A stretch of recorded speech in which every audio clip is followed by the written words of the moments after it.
चुनौतियों को भी आईना दिखा रही है। भीषण गर्मी में ये गोवंश पानी को तरस रहे हैं, लेकिन जिम्मेदार पूरे मामले पर लीपापोती करने में लगे रहते हैं। क्या है ये पूरा मामला, रिपोर्ट देखिए।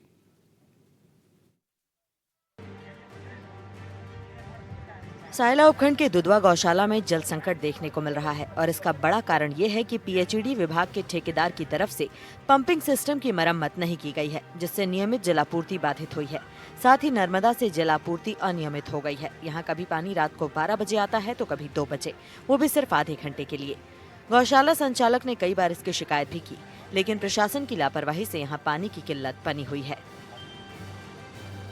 जालोर जिले के दुधवा गांव की एक बात आपको बताना चाहते हैं कि यहाँ पर गौशाला है।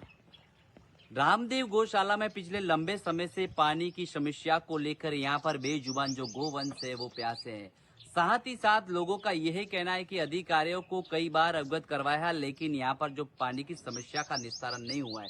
हालांकि राज्य सरकार व केंद्र सरकार भले ही पानी की समस्या को लेकर भले गंभीर हो, बड़ी बड़ी योजनाएं जारी है, लेकिन उसके बाद भी अगर इस ऐसी स्थिति में अगर देखा जाए तो शर्मसार करने वाली ये तस्वीर है। आज हम खड़े दुधवा गांव में, जो कि रामदेव गौशाला है। यहाँ के जो संचालक सहित यहाँ के जो पालन पोषण करने वाले जो गायों के हैं, उनका कहना यही कि पिछले लंबे समय से न जीएलआर से पानी आ रहा है, न नर्मदा का यहाँ पर पानी सप्लाई हो रहा है, जिसको लेकर यहाँ के जो आसपास के भामाशा है, संचालक है, वो पानियों के टैंकर से यहाँ पर पानी की पूर्ति करवा रहे हैं। लेकिन अधिकारी भी ऐसे अपना मुंह मोड़ के बैठ गए कि बार बार अवगत करवाने के बाद वो न सुने, और सुनने पर वो न कॉल उठाते, न उन्हें विस्तार से जवाब मिलता है। उन्होंने बताया कि नहीं, ऐसी कोई समस्या नहीं है। इस जल संकट का गोवंशों के स्वास्थ्य पर गंभीर प्रभाव पड़ रहा है। पशु चिकित्सा विशेषज्ञों के मुताबिक गर्मी में हर गोवंश को दिन में कम से कम 30 से 40 लीटर पानी की जरूरत होती है। पानी की कमी से पाचन संबंधी गंभीर समस्याएं हो सकती हैं। आपको बता दें कि कई क्षेत्रों में पहले ही भूख प्यास से गोवंशों की मौत की घटनाएं सामने आ चुकी हैं और पानी की कमी को देखते हुए गौशाला प्रबंधन ने पहल करते हुए गाँव के भामाशाहों से सहायता मांगी है। टैंकरों के माध्यम से पानी की व्यवस्था करने की कोशिश की जा रही है। अस्थायी समाधानों के जरिए गोवंशों की प्यास बुझाने का प्रबंध किया जा रहा है। समस्या ये है कि स्थानीय जल स्रोत सूख चुके हैं और प्रशासनिक सहयोग का अभाव है।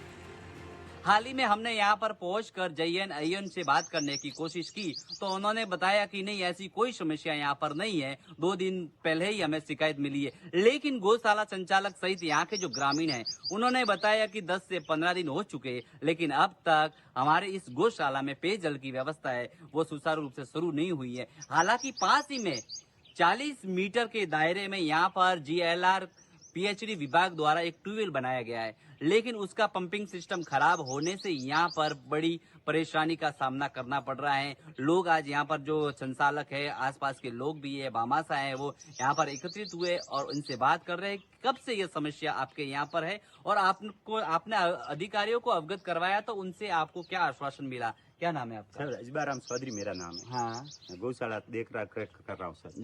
जी सर। तो ये समस्या कब से है? दोनों कनेक्शन यहाँ पर है, उसके बावजूद भी 15 दिन हो गए सर। 15 दिन हो गए। 15 दिन में होके यहाँ ठीक करने के लिए आए, ठीक किया, 1 घंटा चला, 1 घंटे के बाद वापस खराब हो गया। वो यहाँ से निकले और वापस खराब हो गया। फिर अधिकारियों को वापस बोला क्या करेंगे, देखेंगे, भेजेंगे। जो यहाँ एक वो संचालन दरबारी वो देख रहा है, यहाँ देवासी है, वो देख रहा है, वो कभी आता है 15 दिन 7 दिन में कभी भी आता है। और पानी की समस्या तो सर इतनी है कि पानी टैंकरों से पानी दिन में 3 बार टैंकरों से पानी ला रहे। इतनी समस्या है कि आप पूछो मत। गोवंश प्यासे मर रहे पानी से, तो टैंकरों से भर भर के ला रहे। आपके इस गौशाला में कितने गोवंश? 250 गोवंश है सर। 250। जी सर। अच्छा जी। जैसे कि नर्मदा की बात करें तो सर नर्मदा 1 घंटा पानी आता है, वो रात को 12 बजे छोड़ते हैं, 10 बजे छोड़ते हैं, घंटा 1.5 घंटा पानी देते हैं। वो भी उसका स्लो स्पीड, इसका स्पीड नहीं आता पानी का, इसमें आपूर्ति नहीं हो पाती है, टंकी में अवाड़े में आपूर्ति नहीं हो पाती है। नहीं हो जी। जो यहाँ से जो गायों की पालन पोषण करते हैं वो गवाला बोलते हैं उनको, वो ये है। क्या समस्या है कब से? पानी बहुत है। मैं फोन करे कौन दे नहीं तो हजी बाबू ओपे तो पिए पर गाय कटा पी बाजी तन्ने खाते फोन करे तो फोन पे उठावे नहीं, उठावे तो हाँ आवे रहा मशीन आ गई भाई आई नहीं है, तो ओपे तो घरे जान पिए कटे पी पशु ताला लगाई उड़ाना तो बाहर जाए कटे। भीषण गर्मी और लू के प्रकोप से लावारिश गोवंशों को पानी की कमी का सामना करना पड़ रहा है। अरनेठा जैसे क्षेत्रों में भी ग्रामीणों ने गोवंशों के लिए पेयजल व्यवस्था की मांग उठाई है। लोगों का कहना है कि पीएचईडी विभाग द्वारा पंपिंग सिस्टम के मरम्मत का काम तुरंत करवाया जाए। प्रशासन द्वारा टैंकरों के माध्यम से आपातकालीन जल आपूर्ति हो।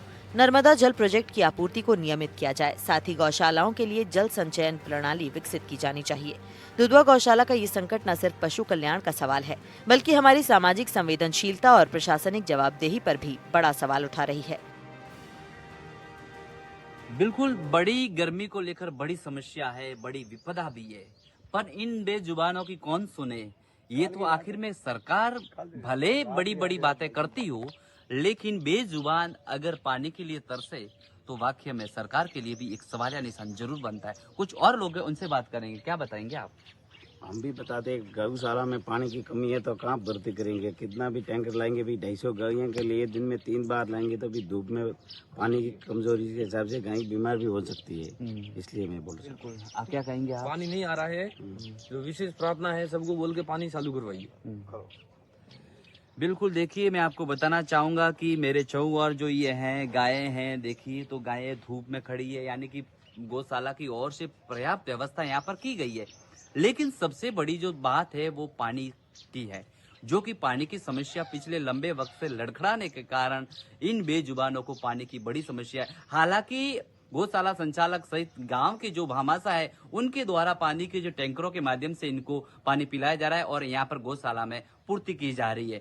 तो वाकई में देखिए इतनी बड़ी शर्मसार करने वाली है। हालांकि अधिकारियों के ऐसा रवैया इस गर्मी के मौसम को देखते हुए अगर ऐसे रवैये अपनाए जाए और आम जन को ऐसा जवाब दिया जाए तो कहीं ना कहीं ये सरकार शासन प्रशासन पर सवाल या निशान जरूर उठता है। एनडीटीवी के लिए जालोर से भारत राज पुरोहित की रिपोर्ट।